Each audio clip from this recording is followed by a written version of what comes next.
Let's go back in time now to some of the past royal trips to Australia. Kate and William, of course, they came back in 2014 with little Prince George at the time. This was their first trip to Australia. How were they received? Well, can you believe it? It's 10 years ago since William and Kate were in Australia, and certainly that tour really set along the Wales's journey. They were obviously the Duke and Duchess of Cambridge back then. Little Prince George got a huge reception, and I think that when you look at royal tours, that is easily one of the most successful in history. Huge crowds greeting them wherever they went. Of course, you had the baby factor, George absolutely loving the crowds as well. And for William and Kate, they were still pretty much newlyweds at the time. They'd only been married 2 or 3 years, and that really settled them into royal life. And I think when they looking along the successes that they've had together as a couple and blossoming their young family, that trip was certainly right up there. So George wasn't even 12 months at the time. How much did Australia love seeing him?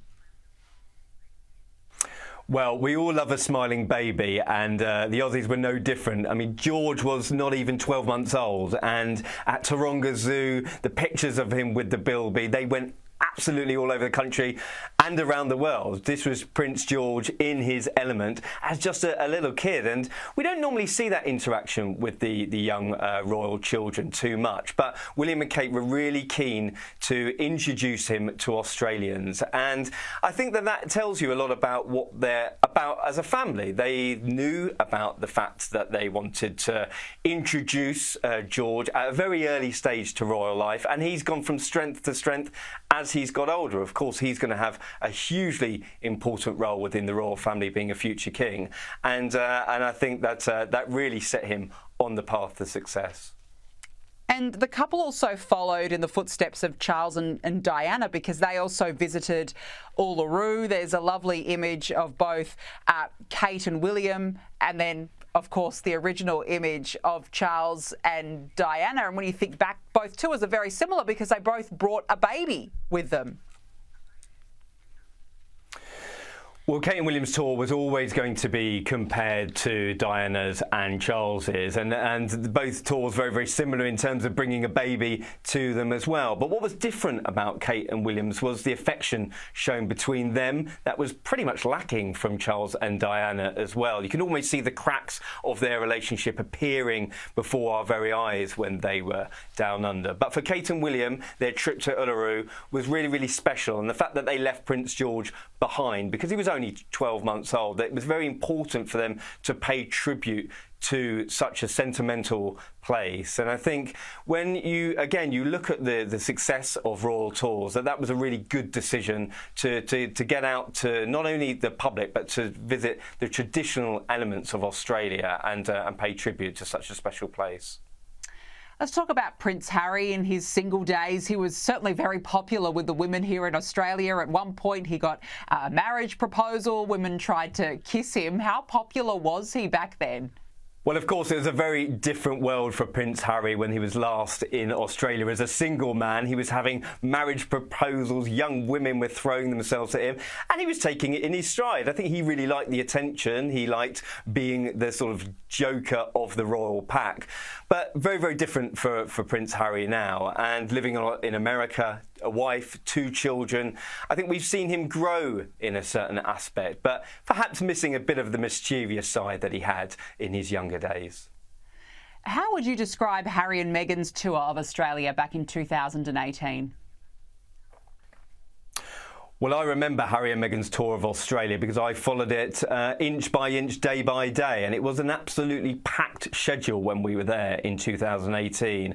And perhaps that was the catalyst for Meghan and Harry to decide to pull back from the royal family. Indeed, I think they found it quite daunting, stressful at times. Indeed, on the first day of the tour, the couple had announced that Meghan was expecting their first child, and since then the tour really gathered a huge level of publicity, and I think that caught them unaware. It's quite surprising almost, because here were the new star pack of the royal family, and they didn't actually get to grips with it. Indeed, Meghan found it quite daunting. She couldn't believe the amount of people that had turned up outside the Sydney Opera House, or indeed even to the airport, to to see them. And I think she thought, this necessarily isn't the life for me. It's not what I came into this family for. And a lot of people would say that's surprising, but you could almost see the chinks in the armour of both the Duke and Duchess of Sussex at that point. And of course, the rest is history.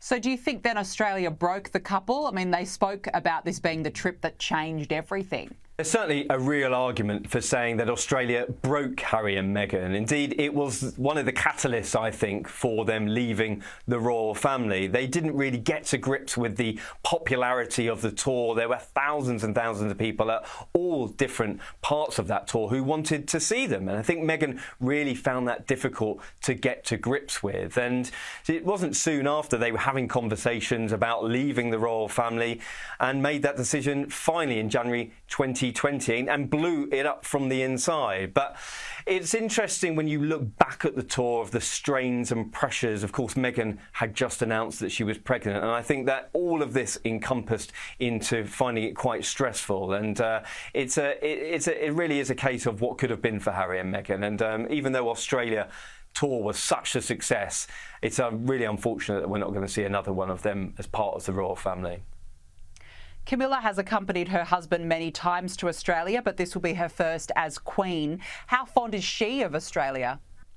Well, of course, Australia is hugely important for Camilla, not only in her role as Queen, supporting the King as Prince of Wales in his many trips to the country, but it's a place where she really feels comfortable. And I think the travel aspect of it notwithstanding, we know Camilla doesn't really like the long-haul travel, but I think on this tour you're going to see her really get to grips of the community work that she does in the UK and abroad. You're going to see her pay tribute to women's groups, and I think that for Camilla, Australia is such an important part of the monarchy, and indeed her husband's role as well. So she's going to be absolutely diving into it head first.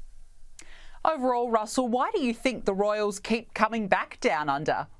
Well, you know, you could say it's just for the weather. It's pretty grim in autumn and winter in the UK. But seriously, Australia has a unique place in the royal family's hearts. It's somewhere where we find a huge companionship with Aussies. It's somewhere where we have shared history. There's obviously a lot of Brits who come and go to live in Australia, and vice versa. We love having the Aussies in the UK. But when you look at the basis of the monarchy, our shared history, our shared values, the fact that the Commonwealth is such an important part of our legacy for both countries, it's hugely important for the members of the royal family, including the King, Queen. Hopefully the Prince and Princess of Wales will get back down under very, very soon, because it's a real special place in all of our hearts.